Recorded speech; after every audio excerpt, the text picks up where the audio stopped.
Ya Tuhan, Bapa kami di surga, sekali lagi kami menyeru namamu, karena kami mengharapkan Engkau bersama dengan kami, sementara kami masing-masing mengambil keputusan. Biarlah pelajaran yang ini berkat bagi kami semua. Kekuatan, rohani, dan bermanfaat. Dalam nama Yesus kami berdoa. Amin.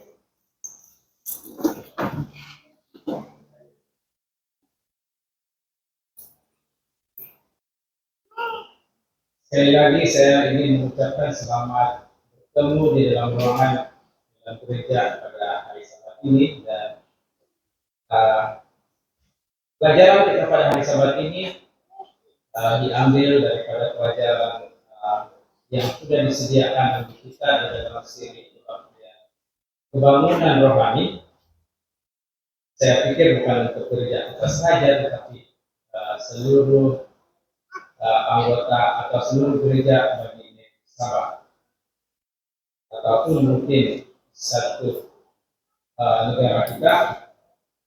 Jadi saya sekali lagi mengucapkan selamat datang, selamat berbakti di gereja SDA Mabuaya Tuhan. Hari ini 22 Oktober 2022. Nanti itu nomor kan 222022. Semalam saya coba bertanya kepada anggota keluarga di rumah. Nanti ini nomor saya bilang, apa yang Anda tahu? Mungkin sesuatu yang Anda tahu dengan nomor ini atau tarif ini. Jadi soalan yang sama saya coba ajukan untuk kita semua anggota-anggota di ataupun hadirin semua di gereja ini pada saat ini 22 Oktober. Saya pikir Anda sudah tahu. Kebanyakan daripada Anda sudah tahu. Dan sebagai anggota gereja SDA ataupun Seventh-day Adventist, tarikh ini adalah satu tarikh yang istimewa atau populer. Kan? Saya pikir Anda tahu bahwa pada 22 Oktober 178 tahun yang lalu, saya coba hitung-hitung berapa jumlah tahun, 178 tahun yang lepas, tarikh ini telah membawa suatu pengharapan yang sangat besar bagi kelompok Advent, tapi bukan SD ya, kelompok Advent di Amerika Serikat, bukan di Malaysia, bukan di belahan timur sini, tapi hanya di khususnya di Amerika Serikat, Amerika Utara, berarti saya tidak tahu kalau di Amerika Selatan. Suatu pengharapan yang sangat besar menantikan kedatangan Yesus pada 22 hari bulan Oktober 1844. Di tarikh ini bagi para masjid, Anda tentu tidak akan melepaskan tarikh ini 22 Oktober. Bila saya melihat kepada pelajaran ini dan saya tengok tarikh pada Sabat ini, terus saya terpikir 22 Oktober. Jadi hari ini adalah hari ulang tahun. Pengharapan yang besar, tetapi juga menjadi suatu kekecewaan yang sangat besar, yang kita katakan sebagai kekecewaan yang besar ataupun depresi. Tapi bukan ini yang saya mau sampaikan, sebab bukan ini yang slide yang saya dapat. Cuma kita imbas kembali apa yang berlaku pada hari itu. Penantian yang sungguh mengujakan, tetapi rupa-rupanya suatu penyiksaan selepas itu. Kata Alkitab, gulungan kitab yang manis masa dimakan di mulut, tapi menjadi pahit bila sampai di dalam perut. Mengapa Yesus tidak datang? Mereka menanti-nantikan, tapi Yesus tidak datang. Jawabannya yang mudah ialah masih ada tugas untuk dilaksanakan. Bukan Yesus mau datang pada masa itu, sebab masih ada tugas penting yang mau dilaksanakan oleh umat-umat Tuhan. Oke? Dan tugas itu tentulah untuk memanggil, memberikan amaran, dan memanggil umat-umat Tuhan yang masih lagi belum bergabung di dalam persekutuan dengan umat-umat Advent. Masih ada domba di luar kandang, kata Yesus. Jadi itu yang mau dipanggil. Jadi pelajaran kita pada hari Sabat ini ialah untuk seri ETA kita dalam Wahyu Pengharapan. Tajuknya ialah rayuan terakhir di buku Wahyu. Rupa-rupanya Yesus tidak datang pada 1844 seperti yang mereka harapkan, sebab masih ada kerja untuk mereka laksanakan. Apakah kerja itu? Kerja itu ialah memanggil orang-orang yang berada di dalam apa yang kita panggil sebagai Babel. Itulah pelajaran yang akan kita coba uraikan pada hari Sabat ini. Dan kita akan merujuk kepada buku Wahyu. Sebab tajuk kita ialah rayuan terakhir di buku Wahyu. Kitab Wahyu menerangkan dua sistem agama dan juga dua cara peribadatan. Kita perlu memilih salah satu. Jangan dua-dua. Tidak ada ruang tengah. Tidak ada neutral. Mesti pilih salah satu. Dan sistem agama ini ada daya tarikan yang kuat kepada lelaki dan wanita pada hari-hari terakhir sejarah dunia. Dan sistem agama ini dilambangkan melalui dua wanita di dalam kitab Wahyu. Barangkali pelajaran ini bagi kita anggota-anggota ini merupakan ulang siri ulangan. Tapi walaupun berulang-ulang bagi diri saya sendiri, saya sentiasa tidak dapat menghadapnya dengan sebaik-baiknya. Jadi perlu diulang dan diulang. Macam juga ya, di dalam Alkitab mengatakan ajarlah anak itu berulang-ulang. Jadi kita pun masih juga anak. Berulang-ulang kita lihat pelajaran ini. Wanita berbaju putih, Wahyu 12. Dan sepanjang kitab Wahyu, seorang wanita sejati melambangkan gereja yang benar, pengantin perempuan Yesus. Oke? Dalam Yeremia 6 ayat 2, Nabi berkata, Putri Sion, adakah Putri Sion sama seperti padang yang paling disukai, sehingga gembala-gembala mendatanginya beserta kawanan ternak mereka. Putri Sion di sini menggambarkan umat Tuhan. Dan di sini Tuhan membandingkan umatnya dengan seorang wanita yang cantik dan suci. Di dalam Efesus pasal 5, Paulus menggambarkan Yesus sebagai pengantin lelaki yang setia kepada gerejanya, dan gereja adalah pengantin perempuan.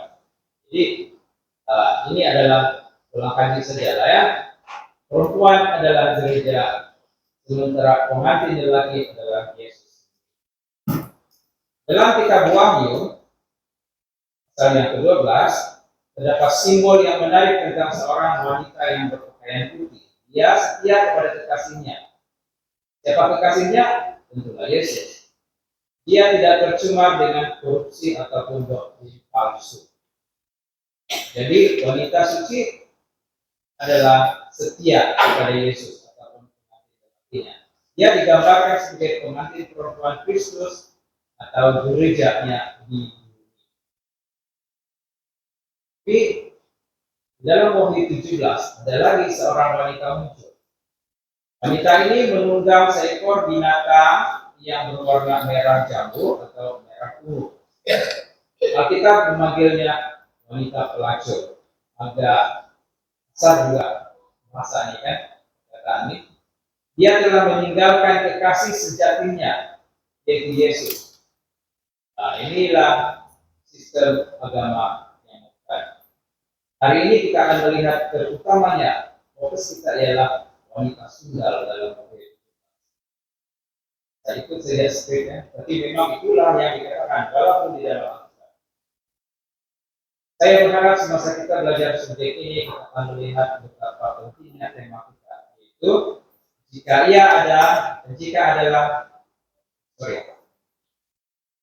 kalau kita perhatikan di sini, jika ada dalam Alkitab saya percaya. Jika berbicara dengan Alkitab, saya tidak mau percaya. Walaupun seluruh dunia mengikut dongeng ataupun dogma ataupun sistem kepercayaan manusia, kita perlu berpegang pada firman Tuhan. Sebelum kita melihat gereja murtad, mari kita lihat secara ringkas gereja yang benar dalam Wahyu 12. Kembali kepada wanita berbaju putih. Ya. Gereja Perjanjian Baru sangat setia dengan anak kebenaran Yesus Kristus. Maksudnya, anggota-anggota gereja Perjanjian Baru sangat setia kepada Yesus. Kristus sangat berpengaruh dalam hidup mereka.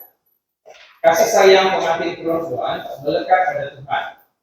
Hatinya atau hati pengikut-pengikut Yesus adalah milik Yesus. Cintanya tidak boleh diberikan kepada orang lain. Ini adalah gambaran hubungan kasih sayang antara pasangan suami istri. Tidak ada yang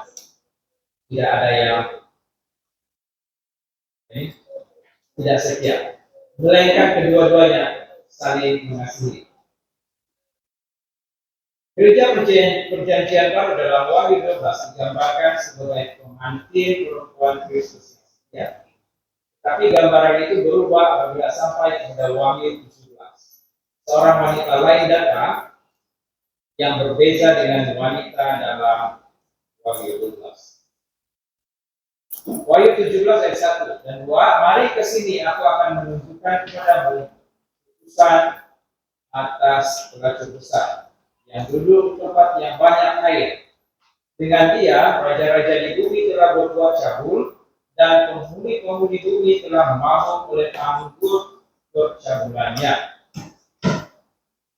Pelacur adalah wanita yang telah meninggalkan kekasih sejatinya.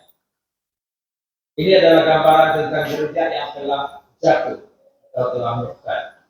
Dia telah menjauh daripada kekasih sejatinya Yesus. Alkitab berkata, dia duduk di atas banyak air. Jadi kita sudah belajar banyak air. Kita teruskan ayat yang ke-15 berkata, kemudian dia berkata kepadaku, air yang engkau lihat tempat perempuan sundal itu duduk ialah bangsa-bangsa atau kumpulan orang banyak, bangsa-bangsa dan bahasa-bahasa. Itulah yang digambarkan air. Jadi sistem gereja yang jatuh atau murtad, pelacur, telah meninggalkan kekasih sejatinya. Dia menguasai atau mempengaruhi banyak orang. Kita melanjutkan, dengannya raja-raja bumi telah melakukan percabulan. Apa itu percabulan? Dia adalah kesatuan yang haram. Sesuatu yang salah dari segi hukum atau undang-undang. Dalam sistem gereja murtad, gereja itu bersatu dengan negara. Jadi gereja dan negara kedua-duanya bersatu. Dalam sistem gereja yang benar, gereja itu bersatu dengan Yesus Kristus. Kalau gereja benar, dia bersatu dengan Yesus, tapi gereja murtad bersatu dengan negara. Gereja yang telah jatuh atau murtad memandang kepada raja-raja dan pemimpin politik bumi untuk mendapatkan kuasa. Yang murtad dapat kuasa daripada pemimpin. politik dunia. Apabila gereja meninggalkan kasih sejatinya, yaitu Kristus, ia perlu mencari kuasa daripada sumber lain atau sumber sekular ataupun duniawi.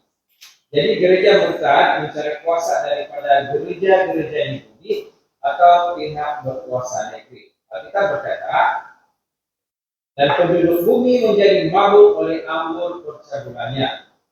Wanita itu atau gereja murtad berpakaian ungu dan merah, duduk di atas seekor binatang yang juga berwarna merah jambu. Gereja murtad mendapatkan kuasanya dari negara, tetapi dia juga mempengaruhi negara untuk menyokong kepalsuannya. Wahyu 17 ayat 3. Dan aku melihat seorang perempuan duduk di atas ekor binatang yang merah ungu, yang penuh tertulis dengan nama-nama hujat. Binatang itu mempunyai 7 kepala dan 10 tanduk. Kita tidak akan membicarakan mengulas tentang tanduk-tanduk ini. Ini adalah subjek yang lain. Tapi ini adalah gambaran kepada hewan yang diduduki oleh perempuan atau perempuan yang tidak baik ini. Wanita pelacur dalam Wahyu 17 mewakili sistem agama yang salah atau murtad yang bertentangan dengan sistem yang benar. Sekarang ingat, dalam Alkitab seekor binatang melambangkan raja atau kerajaan. Ini kita sudah tahu. Jadi wanita itu yang murtad, gereja murtad atau korup, ada di sebalik kuasa negara. Dia mendapat kuasa dari negara, tapi dia juga mempengaruhi negara. Nah, ini adalah kesatuan yang haram. Terdapat ulasan Alkitab yang mengagumkan oleh sekumpulan sarjana Protestan yang mengulas tentang Wahyu 17. Dalam halaman 593 ulasan ini penulis membuat kenyataan seperti berikut. Negara dan gereja adalah anugerah Tuhan yang berharga, tetapi negara yang dicemari menjadi seperti binatang, gereja yang murtad menjadi pelacur. Pertemuan sering LDR Kosep David Brown. Perempuan itu memegang cawan emas yang penuh dengan kekejian dan kotoran kekejiannya. Dalam arti kata lain, di tangan gereja murtad ini terdapat cawan anggur, dan seluruh dunia minum dan menjadi keliru atau disesatkan oleh doktrin palsu ini. Cawan anggur emas di tangannya mewakili doktrin atau pengajaran-pengajaran palsu yang memabukkan. Sekarang, apakah nama di dahinya? Teruskan, Wahyu 17 ayat 5, dan pada dahinya tertulis suatu nama, suatu rahasia. Babel besar, ibu dari wanita-wanita pelacur dan dari kekejian bumi. Dia adalah ibu kepada gereja. Mereka telah keluar daripadanya, tetapi telah mengekalkan beberapa doktrin palsunya. Dia sangat jelas dalam Alkitab bahwa Tuhan memanggil orang yang telah menjadi sebahagian daripada ibu gereja yang hebat. Tuhan sedang memanggil orang-orang yang merupakan sebahagian daripada anak-anak perempuan ibu gereja itu, anak-anak perempuan Protestan. Dia memanggil mereka dari kesilapan yang telah menyelinap ke dalam gereja dari paganisme. Akhirnya, saya percaya hari ini Anda inginkan sesuatu yang lebih daripada kata manis yang membuatkan Anda selesai. Saya bahwa kerinduan hati Anda adalah untuk kebenaran terus dari Alkitab. Adakah hati Anda merindukan kebenaran? Anda suka kebenaran dan Anda mahukan kebenaran. Saya pun mahukan kebenaran. Apakah maksud Alkitab apabila dia berkata suatu rahasia Babel besar? Apanya? Menjelang abad pertama, Babel literal, sebuah kota yang wujud dalam perjanjian lama telah pun musnah. Jadi ini bukan bercakap tentang Babel literal, ini bercakap tentang Babel rohani. Ia bercakap tentang sistem agama yang akan menyimpang daripada ajaran murni. Ia bercakap tentang penyimpangan daripada agama Alkitab. Ia bercakap mengenai penyimpangan daripada iman kita. Doktrin palsu akan masuk ke dalam gereja melalui sistem agama palsu yang dipanggil Babel. Ya, kita sudah biasa mendengar ini. Mari kita ulangi akan pelajaran ini. Karena perhatikan, mereka akan dibenarkan oleh gereja, tetapi tidak oleh Tuhan. Yang dibenarkan oleh gereja, doktrin yang palsu itu dibenarkan atau gereja anggap benar, tapi tidak Tuhan. Yohanes 17 ayat 17. Tuliskanlah mereka dengan kebenaran, firman-Mu adalah kebenaran. Apakah maksud perkataan menguduskan? Itu bermaksud untuk membezakan atau memasingkan mereka. Jadi Tuhan sebenarnya berkata, aku memanggil umat-umatku, saya ulangi, aku memanggil umatku dari doktrin-doktrin palsu Babel kepada kebenaran firman. Dalam perjanjian lama, sebelum selepas banjir, terdapat sekumpulan lelaki dan wanita yang memberontak. Mereka membina sebuah menara yang dikenali sebagai menara Babel, tetapi Tuhan turun dan kacau menggelirukan bahasa mereka. Itu terdapat dalam Kejadian 11. Sebab itu namanya Babel, sebab di sana Tuhan mengacaukan bahasa seluruh bumi. Semasa mereka membinanya, mereka mendirikannya sebagai petanda yang mereka menyatakan. Mereka tiada lagi banjir, tiada lagi erban. Mereka bilang, ada lagi. Mereka tidak menerima firman Tuhan yang mengatakan bahwa dunia tidak lagi akan dibinasakan oleh Allah. Mereka menggantikan ide buatan manusia. Setiap kali manusia menggantikan firman Tuhan yang palsu, itu adalah karena terdapat pemberontakan. Kalau kita menggantikan firman Tuhan, maka dalam hati kita ada pemberontakan. Tuhan mengelirukan bahasa mereka. Orang ramai tidak lagi dapat memahami satu sama lain. Tapi apabila sebuah gereja dengan jelas memperkuatkan kebenaran Tuhan, ia menyatakan kebenaran. Kita berkata dalam Daniel 4 ayat 30. Berkatalah raja, bukankah itu Babel yang besar, yang dengan kekuatan kuasaku dan untuk kemuliaan kebesaranku telah kubangun menjadi kota kerajaan.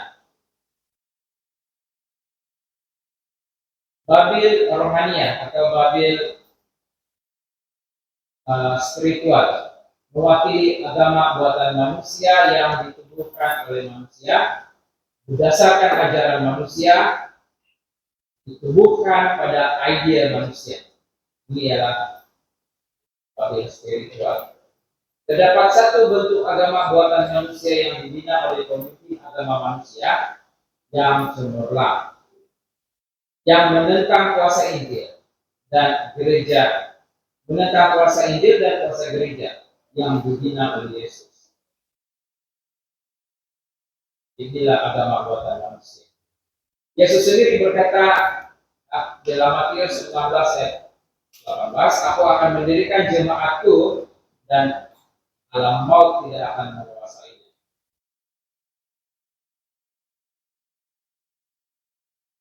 Saudara-saudari kasih dalam Tuhan, ada dua sistem agama, satu buatan manusia dan satu lagi ciptaan Tuhan. Gereja mempunyai asas yang utuh, Yesus Kristus. Yesus Kristus adalah asas dari gereja Tuhan. Dan Ia dibina di atas doktrin yang benar. Jadi Babylon pertama adalah sistem agama buatan manusia. Yesus memanggil kita dari semua sistem agama manusia. Maksudnya Yesus panggil kita yang kalau ada yang tinggal di dalam atau masih di dalam sistem agama manusia, kita dipanggil untuk keluar dari sana. Dia memanggil kita kembali kepada Alkitab. Dia memanggil kita kembali kepada kesetiaan. Dia memanggil kita kembali kepada kesetiaan kepada firman-Nya. Yesus bukanlah institusi buatan manusia. Gereja Yesus Kristus dibina oleh Yesus sendiri. Di dalam Kolose 1 ayat 18, ia berkata, Ialah kepala tubuh, yaitu jemaat. Ialah yang sulung yang pertama bangkit dari antara orang mati, sehingga ia yang lebih utama dalam segala sesuatu. Ini duduk dari Yesus Kristus, kepala tubuh bagi jemaat, yang sulung pertama bangkit dari antara. Gereja Tuhan yang sebenar adalah satu-satunya organisasi yang begitu besar sehingga badannya berada di bumi, tetapi kepalanya berada di surga. Ketua gereja ialah Yesus Kristus dan ketua gereja adalah di surga, bukan di bumi. Bagaimana pula dengan misteri Babel besar itu? Manakah kepalanya? Bagaimana pula dengan wanita yang menunggangi binatang berwarna merah jambu itu? Bagaimana pula dengan Babel duniawi ini? Perhatikan. Babel duniawi dalam perjanjian lama mempunyai kepala duniawi yang terkemuka. Perkataan raja-raja Babylon itu adalah undang-undang. Apabila Raja Nebukadnezar duduk di kuilnya di atas tahta kerajaannya, dia bercakap sebagai Tuhan. Perintahnya, penuhnya adalah suara. Sekali lagi, pada hari-hari terakhir, sistem gereja negara akan muncul dipanggil Babylon rohani yang akan mempunyai pemimpin rohani yang mendakwa bercakap sebagai Tuhan. Akan ada orang yang perkataannya akan dinyatakan sebagai firman Tuhan. Ada orang, tapi dikatakan perkataannya akan dianggap sebagai firman Tuhan. Babylon rohani akan mempunyai seorang pemimpin yang mendakwa bahwa firman yang mempunyai kuasa dan otoritas. Apabila bercakap dari tahtanya tentang Tuhan di surga. Paham kenyataan ini? Seorang yang ada otoritas bercakap, apabila dia bercakap dari tahtanya tentang Tuhan di surga, katanya kepada kuasa. Ciri pengenalan pertama Babel rohani ini ialah mempunyai kepala duniawi yang bercakap untuk Tuhan dan menggantikan Tuhan. Tapi ada perkara kedua tentang sistem agama Babel. Baik. Babel adalah pusat penyembahan patung melalui semua perjanjian lama. Kita tidak akan dapat memahami kesan Wahyu 17 dan perkataan misteri Babel besar, melainkan kita memahami Babel perjanjian lama. Maksudnya, kalau kita mau memahami misteri Babel besar, kita perlu belajar dulu tentang Babel perjanjian lama. Babel adalah pusat penyembahan patung. Sekarang Kristus menjemput kita untuk datang terus kepadanya. Tidak perlu datang kepadanya melalui gambar, atau melalui imam, atau melalui orang-orang benar atau persen, atau pendoa syafaat. Ajaran indah perjanjian baru ialah kasih karunia itu percuma. Ajaran indah perjanjian baru ialah Yesus juru selamat dan penebus kita menjemput kita untuk menyembah Dia sahaja. Kita boleh datang terus kepada Yesus. Alkitab berkata di dalam Keluaran 20 ayat Jangan membuat bagimu patung yang menyerupai apapun yang ada di langit, di atas, atau yang ada di bumi di bawah, atau yang ada di dalam air di bawah bumi. Jangan sujud menyembah kepadanya atau beribadah kepadanya. Sebab aku Tuhan Allahmu adalah Allah yang sempurna. Quran 20 ayat 5. Babel menggunakan image secara politik atau hadiah yang banyak dalam ibadah penyembahannya, dan banyak daripada image itu menemui jalan mereka dari agamisme, dari amalan kekafiran ke roh, dan kemudian ke dalam gereja Kristen. Image-image ini dipanggil suci. Nah, ini adalah image-image yang bapak-bapak gereja dan pemimpin panggil sebagai suci. Kita mengatakan bahwa hanya ada satu pengantara antara Tuhan dan manusia, yaitu Yesus Kristus sendiri. Tidak ada keselamatan dalam yang lain. Namun berjuta-juta orang Kristen menghormati apa yang dipanggil image sebagai objek penyembahan. Ini adalah salah satu tipu daya syaitan untuk mengaburkan pikiran mereka daripada kebenaran firman Tuhan. Terdapat ciri yang ketiga untuk Babylon, yaitu Babylon dalam perjanjian lama adalah pusat ajaran palsu tentang kematian. Ini juga terpelajari dalam pelajaran salah kita pada ini. Ia adalah pusat doktrin keabadian jiwa di Babylon, pusat doktrin keabadian jiwa. Sekarang idea bahwa orang mati hidup, idea ini menyatakan bahwa apabila Anda mati, ada jiwa abadi yang berterusan selama-lamanya. Ini tidak datang dari Kristen. Ini datang daripada daya yang lain. Di dalam Yesaya 8 ayat 13. Ditambahkannya lagi, engkau masih akan melihat perbuatan-perbuatan kekejian yang lebih besar yang mereka lakukan. Ayat 14, lalu dibawanya aku dekat pintu gerbang rumah Tuhan yang di sebelah utara. Sungguh di sana ada perempuan-perempuan yang menangisi dewa Tamus. Siapakah Tamus? Tamus ialah dewa tumbuhan.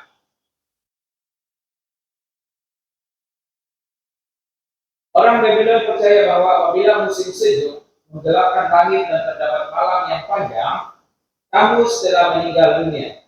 Tapi pada musim bunga akan ada kebangkitan.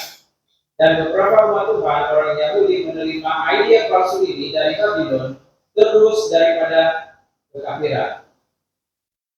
Mereka dapat daripada kekafiran. Itulah sebabnya Yesaya menggambarkan mereka sebagai penyembah Tamus. Mereka menyembah orang mati. Ide palsu ini bahwa orang mati masih hidup dan jiwa kekal abadi telah masuk ke dalam gereja perjanjian lama secara langsung, secara terus daripada kekafiran. 14:9 ayat 5. Karena orang-orang yang hidup tahu bahwa mereka akan mati, tetapi orang yang masih tidak tahu apa-apa, tak ada upah lagi bagi mereka, bahkan kenangan kepada mereka pun sudah lenyap. Yang hidup tahu bahwa mereka akan mati, dan mereka yang mati itu tidak tahu apa-apa. Ini yang Alkitab ajarkan. Tapi yang kekafiran itu kata jiwa yang hidup terus. Apa yang Syaitan katakan kepada Hawa di Taman Eden? Kamu pasti tidak akan mati. Dia berkata, Hawa, kamu adalah abadi. Idea tentang keabadian jiwa, penyembahan orang mati, sujud di hadapan gambar yang sebenarnya mewakili orang mati. Idea tentang keabadian jiwa itu memberi laluan kepada doktrin pagan yaitu membawa persembahan untuk orang mati. Yang memberi laluan kepada doktrin Kristen tentang orang-orang kudus yang sepatutnya berlega-lega, dan melihat bahwa ide tentang keabadian jiwa menghilangkan kuasa kedatangan Kristus. Jika Anda percaya kepada keabadian jiwa,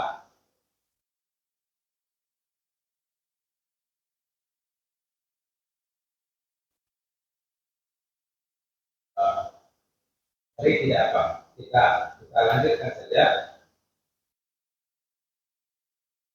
Saya ulangi perkataan ayat saya yang bergantung tadi. Jika Anda percaya kepada keabadian jiwa, itu bukanlah kepercayaan yang sebenar. Adalah kehendak Tuhan bahwa gereja dalam setiap zaman akan merindukan kedatangan Kristus yang kedua. Dan ini yang kita percaya sekarang. Kita menantikan kedatangan yang kedua. Menurut Alkitab, orang yang kita sayangi tinggal di dalam Yesus sehingga kedatangan Kristus yang kedua. Sahabat yang lalu kita belajar bersama-sama dengan mereka, kita akan diangkat untuk bertemu Yesus di udara. Itu nanti bila Yesus datang. Jadi mengapa hari ini banyak gereja mati secara rohani? Mengapa hari ini banyak gereja kekurangan kuasa rohani? Ini adalah karena mereka telah kehilangan semangat yang membara. Saya bersyukur kepada Tuhan karena Alkitab mengajarkan kebenaran. Saya bersyukur, kita bersyukur juga kepada Tuhan karena Alkitab membawa kita untuk mempunyai perasaan bahwa Yesus Kristus akan datang, dan Dia akan datang tidak lama lagi. Dalam hati kita boleh berteguh dengan harapan yang tidak sabar-sabar bahwa orang tersayang kita yang telah mati dan sedang tidur, yang sedang berehat, akan dibangkitkan untuk bertemu dengan Kristus di langit nanti. Babylon juga merupakan pusat penyembahan matahari. Ini adalah fakta-fakta yang berkaitan dengan Babylon. Tadinya kita sudah melihat dia percaya kepada kepercayaan kafiran, dia masuk dalam gereja. Kita sekarang kita tengok apa lagi yang ada pada Babylon. Dia merupakan pusat penyembahan matahari. Semua penyembahan matahari datang melalui berbagai saluran matahari.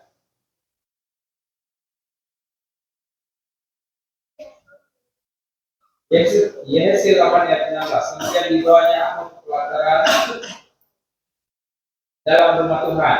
Sungguh dekat jalan masuk ke bait Tuhan, di antara balai bait suci dan mezbah ada kira-kira 25 orang laki-laki yang membelakangi bait Tuhan dan menghadap ke sebelah timur sambil sujud sambil sujud pada matahari di sebelah timur. Jadi ayat ini memberitahu kita bahwa ada orang yang sujud pada matahari. Orang Yahudi menerima idea Babylon bahwa jiwa itu kekal, jadi mereka berdoa kepada Tamus. Tapi mereka melakukan sesuatu yang lain di pelataran dalam rumah Tuhan. Apa itu? Ini yang di dalam katakan di dalam Yesaya 8 ayat 16. Sekarang mereka datang ke Ka'bah rumah Tuhan. Mereka datang ke Ka'bah Yahudi, mereka datang untuk menyembah Tuhan. Tapi perhatikan, bila mereka masuk ke dalam Ka'bah, mereka membelakangi matahari. Tapi di dalam Yesaya yang kita baca tadi mengatakan mereka berpusing dan menghadap matahari. Waktu masuk Ka'bah, mereka membelakangi matahari. Sudah dalam Ka'bah mereka pusing menghadap matahari. Mereka menghadap matahari terbit ke arah timur. Mereka sedang menyembah matahari. Penyembahan matahari menyelinap masuk ke dalam gereja sepas. Malah agama Babylon bersatu dengan agama Yahudi.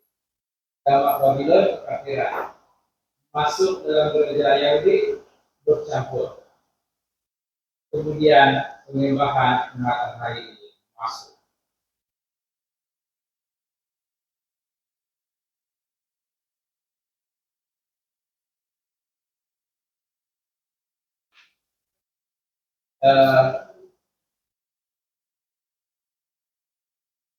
Ini adalah kenyataan dalam The Worship of Nature. Di Babilonia purba matahari, di Babilonia purba matahari disembah sejak kemarin bulan. Ini hanya menyokong pada kenyataan yang tadinya. Matahari disembah, matahari adalah sebagian dari sistem penyembahan itu. Sangat jelas apa yang berlaku dalam gereja Kristen awal. Buku The Two Babylons oleh Dr. Alexander Hislop, ya, kita nampak di sini untuk mendamaikan orang-orang pagan kepada agama Kristen Rom. Untuk mendamaikan orang-orang pagan kepada agama Kristen, Rom menjalankan satu dasar, yaitu mengambil langkah-langkah untuk menggabungkan perayaan Kristen dan pagan. Dan untuk mendapatkan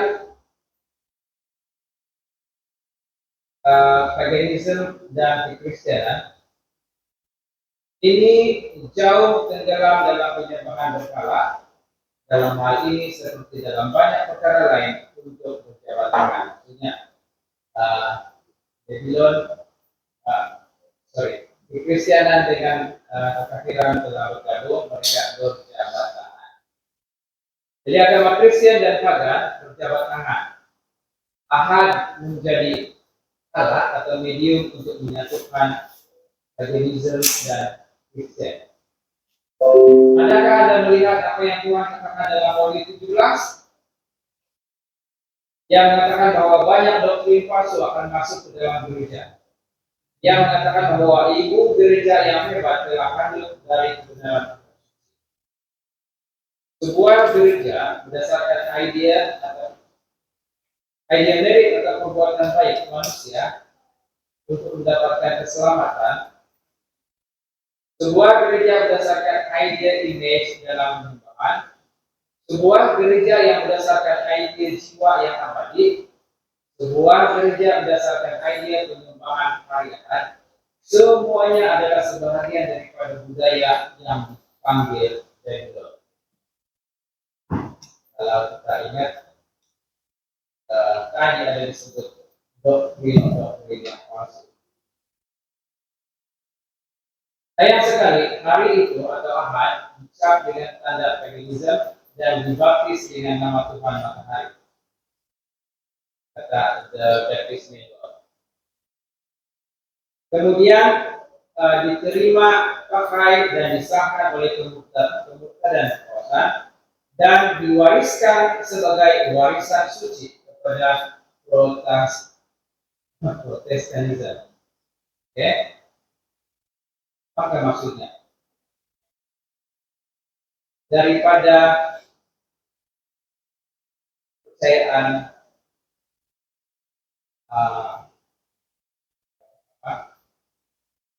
sekarang diwarisi kepercayaan yang salah ini, kepercayaan gereja yang salah ini telah diwariskan sebagai kepercayaan kepada Protestan pula. Itu sebabnya sekarang ramai yang pelihara dari sana. Sekarang apa kenyataan pengarang The Baptist Network?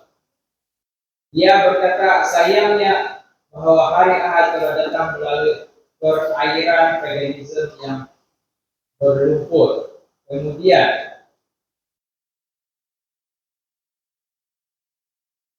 masuk ke dalam agama Katolik, kemudian kami orang Protestan telah menerimanya. Tapi Yesus juga akan mengatakan betapa sayangnya karena Tuhan memberikan kita Sabat sebagai tanda. Tapi Sabat itu seperti diabaikan.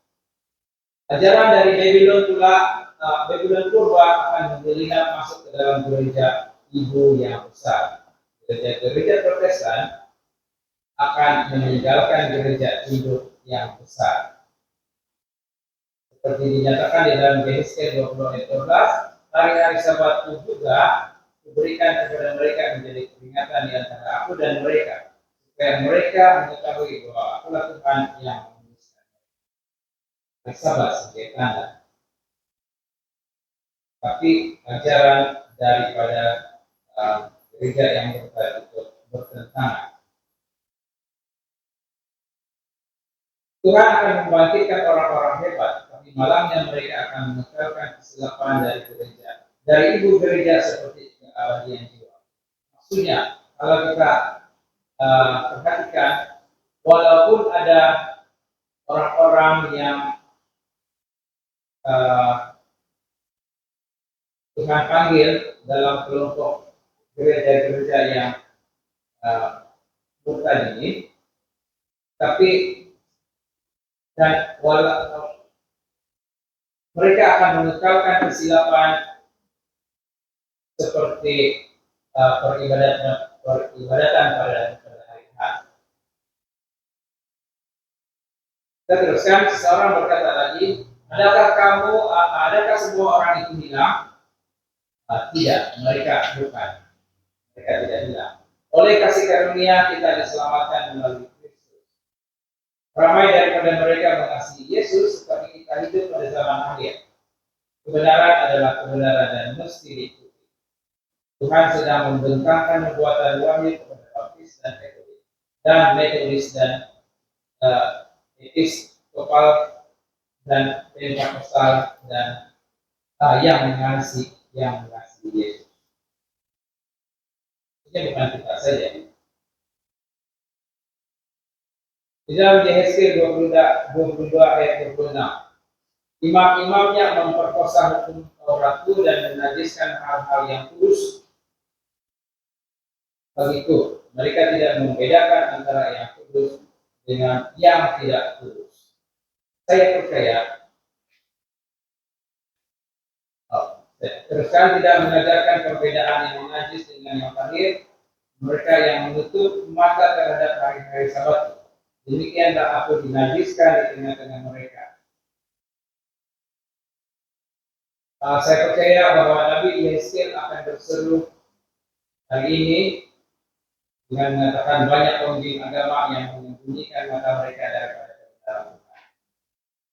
Rasul Yohanes akan berseru hari ini untuk melarikan diri daripada kesilapan yang telah menjadi bahagian daripada sistem gereja yang telah jatuh, yang dipanggil Babylon rohani. Maafkan saya kalau ini ayat ini seperti tapi inilah aspek yang ada. Coba saya ulang sekali lagi ya. Rasul Yohanes akan berseru hari ini untuk melarikan diri daripada kesilapan yang telah menjadi sebahagian daripada sistem gereja. Maksudnya kalau Yohanes masih ada, dia akan katakan larilah daripada itu. Itu adalah sistem gereja yang salah, yang jatuh. Itu adalah sistem gereja Babylon rohani. Tuhan memimpin kita hari ini kembali kepada Tuhan, kepada firman-Nya. Tuhan membawa kita kembali kepada kebenarannya. Tuhan memimpin ribuan lelaki dan wanita yang berhati jujur. Dan ada kuasa menurut Daniel yang akan berpikir untuk mengubah masa dan hukum. Dalam Daniel 7 ayat 25.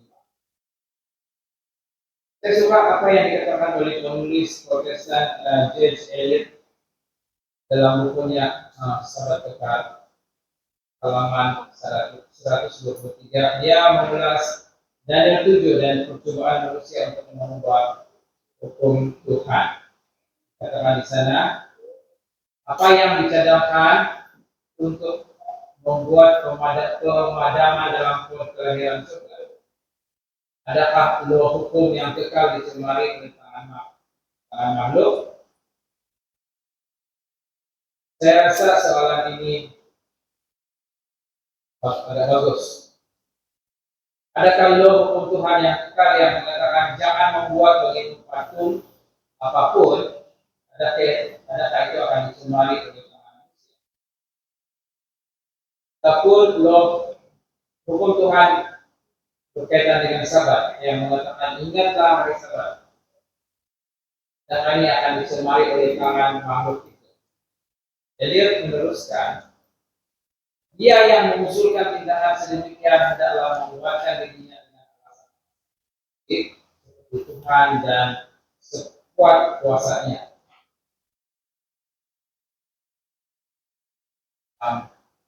Pada kita semua, tidak ada gereja duniawi yang mempunyai kuasa untuk mengubah atau mengubah firman Tuhan. Saya mau katakan kepada Anda bahwa para pengkhotbah harus kembali berkhotbah dari Alkitab, firman Tuhan dan kebenaran Tuhan, dan melarikan diri daripada wanita. Saya percaya bahwa Tuhan memanggil kita kembali hari ini untuk memberitakan firman Tuhan.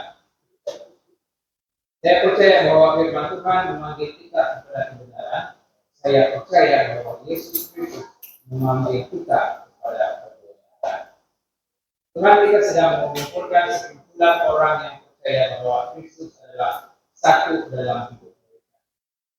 Sekumpulan orang yang percaya bahwa Anda boleh datang terus kepada Yesus dan tidak perlu melalui berhala. Sekumpulan orang yang hatinya merindukan Kristus yang datang dulu untuk datang lagi yang kedua kalinya dan membawa kita pulang. Mereka tidak dapat menerima idea yang tidak alkitabiah tentang jiwa yang tidak boleh mati. Siapa mereka itu? Mereka itu adalah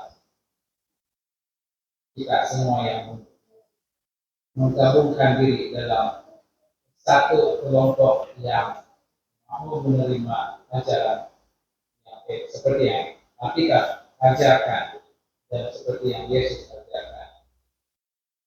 Pengantin perempuan Yesus Kristus atau gereja benar atau umat-umatnya yang benar akan menyembah Dia sebagai pencipta langit dan bumi. Sementara sebelum itu pengantin perempuan Kristus memanggil umatnya yang di luar kandang untuk kembali kepada sahabat yang benar.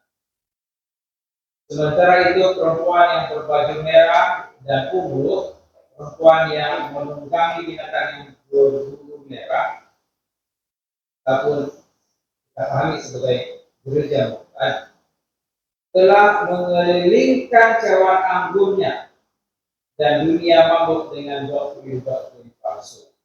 Dan gereja-gereja telah menerima doktrin-doktrin itu, tetapi Tuhan sedang memanggil kita semua. Maksudnya di sini, doktrin yang palsu itu ada di gereja-gereja, banyak gereja, telah dibawa oleh perempuan pelacur ini. Tapi tugas kita adalah untuk datang memanggil mereka untuk keluar daripada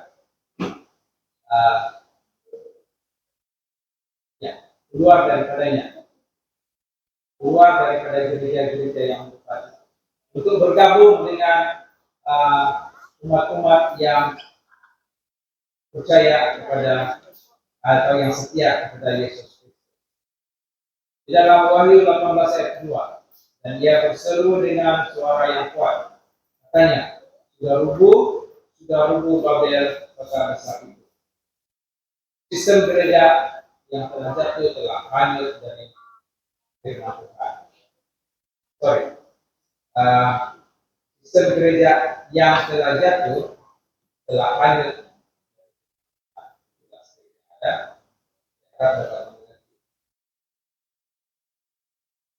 Saya ulang sekali lagi. Sistem gereja yang telah hanyut, sistem gereja yang telah jatuh telah hanyut dari firman Tuhan, supaya kamu jangan mengambil bahagian dalam dosanya dan supaya kamu tidak Di manakah ramai umat Tuhan berada? Di gereja yang jawabannya ialah di gereja yang tidak memahami kebenaran. Ramai umat Tuhan di sana. Dalam Wahyu 18 ayat 4. Lalu aku mendengar suara lain dari surga berkata, pergilah kamu, hai umatku, pergilah daripadanya supaya kamu jangan mengambil bagian dalam dosa-dosanya dan supaya kamu jangan turut ditimpa malapetaka. Panggilan untuk keluar. Kebanyakan umat Tuhan hari ini itu mengasihi Kristen, maksudnya yang mengasihi agama Kristen, dari setiap pengamat agama berada di gereja-gereja yang Tuhan kami. Ada umat Tuhan yang setia menyembah Tuhan, tetapi masih berada di dalam gereja-gereja yang bukan. Jadi apa yang Tuhan katakan kepada umatnya? Kata Tuhan, keluarlah supaya kamu jangan mengambil bahagia dalam dosanya, supaya kamu tidak menerima ulahnya. Maka itu dosa. Dia adalah pelanggaran hukum Tuhan. Dia adalah pelanggaran hukum Tuhan. Dosa. Maka Tuhan berkata, umatku, aku mengasihi kamu. Umatku, kamu telah minum anggur Babel. Umatku, kamu bingung dengan anggur Babel. Tapi umatku, kebenaran Tuhan boleh menyegarkan Anda. Kebenaran Tuhan boleh mengisapkan hati Anda.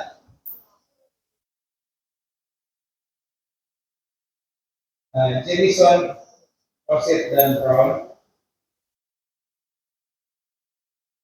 mengatakan dalam setiap gereja yang murtad atau yang bersifat dunia terdapat beberapa gereja Tuhan yang tidak kelihatan dan benar yang jika mereka ingin selamat mesti keluar. Wahyu 18 ayat 4 ayat yang terakhir. Keluarlah daripadanya hai umatku supaya kamu jangan mengambil bahagian dalam dosanya. Ini adalah panggilan kita buat atau panggilan kepada mereka yang masih berada di dalam gereja yang sesat untuk keluar daripada sana. Sekiranya, dengan nada belas kasihan, dengan nada kasih, Yesus berkata, keluarlah daripadanya umatku. Sekiranya dalam hati Anda berkata, saya telah mencari kebenaran, saya seorang pencari kebenaran, saya tidak berpuas hati, sesuatu dalam diri saya merindukan kebenaran. Atau Anda mungkin berpikir, saya pernah berjalan bersama umat Tuhan, tapi telah hanyut, dan saya tidak pernah gembira. Terdapat beberapa kekosongan besar di dalamnya. Saya merindukan sesuatu yang lebih, sesuatu yang penting, sesuatu yang saya boleh pegang.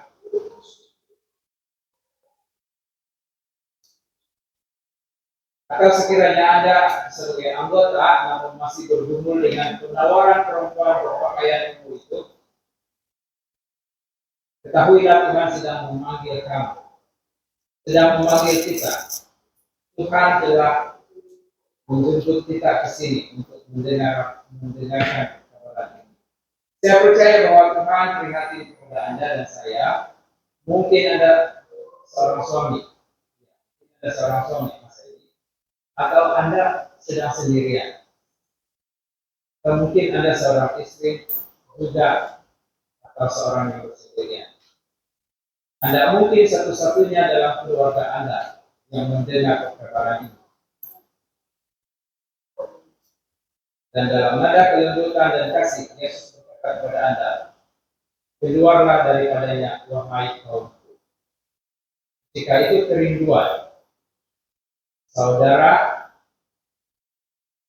saya menjemput Anda untuk berdiri dan untuk berdoa sama diri saya. Mari kita berdoa. Ya Tuhan Bapa di surga, kami sudah mendengar amalan. kami sudah mendengar panggilan bahwa Engkau sudah menyatakan kepada kami banyak penyesatan yang berlaku kepada gereja. Tapi kami bersyukur karena Engkau telah menyatakan kebenaran itu. Namun Engkau menyatakan kepada kami juga bahwa masih ada umat-umatmu yang perlu dipanggil keluar daripada kesesatan ini.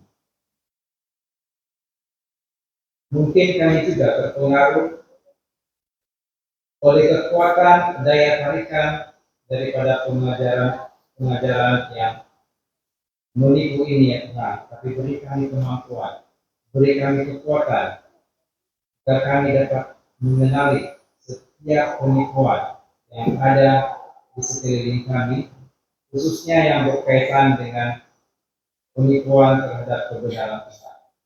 Bantu kami agar kami kuat, agar kami dapat bertahan dalam kepercayaan kami, dan bantu juga kami agar kami dapat membantu orang lain, umat-umatmu, untuk keluar daripada kemiskinan yang mereka terima. Terima kasih Tuhan, Engkau memberi kekuatan. Ya, Tuhan terus bersama dengan kami hingga pada kedatangan Tuhan, kami dapat menikmati kehidupan yang Tuhan jadikan dan bukan menjadi sesuatu yang kekecewaan bagi kami. Sebaliknya, itu adalah suatu kekuatan, kegembiraan apabila kami dapat bersama. Sempurnakan doa kami ya Tuhan, terima kasih berkat-Mu dalam nama Yesus kami.